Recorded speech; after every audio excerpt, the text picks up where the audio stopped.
What's going on, everyone? Got a 2024 Corolla Cross key fob here, and we're going to open it up to replace the battery today.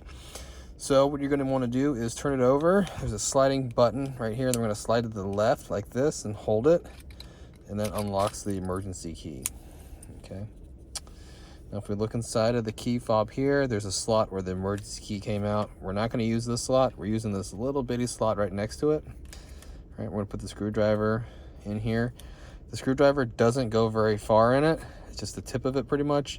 What that allows you to do is this allows you to turn the remote and it cracks it open. All right, now you want to keep this remote with the buttons facing down, because when we open this up, all these little buttons and stuff can fall out, and we really don't want that to happen, especially if you're doing it in the car like me.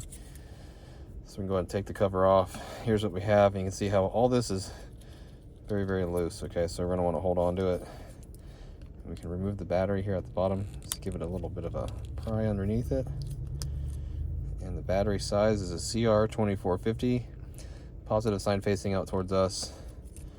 We just stick our new battery when we get one in here like this, lock it in here. Now you're gonna have to position this guy perfectly where everything sits flat and good like it did. It has these little indentions on the sides, things that you need to get perfect, as it doesn't want to sit once you take it out.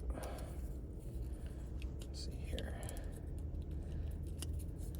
Okay, get it in there, wiggle it in there, make sure it's good.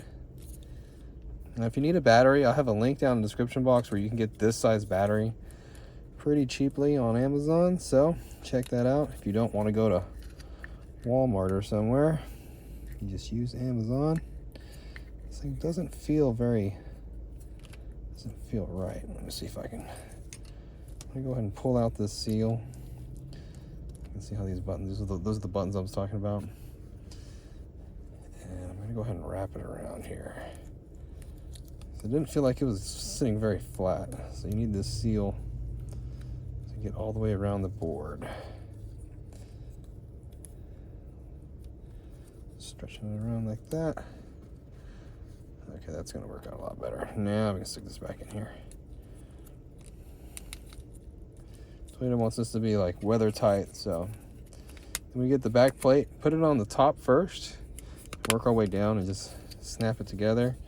The emergency key goes back in, and if it locks, we're all done.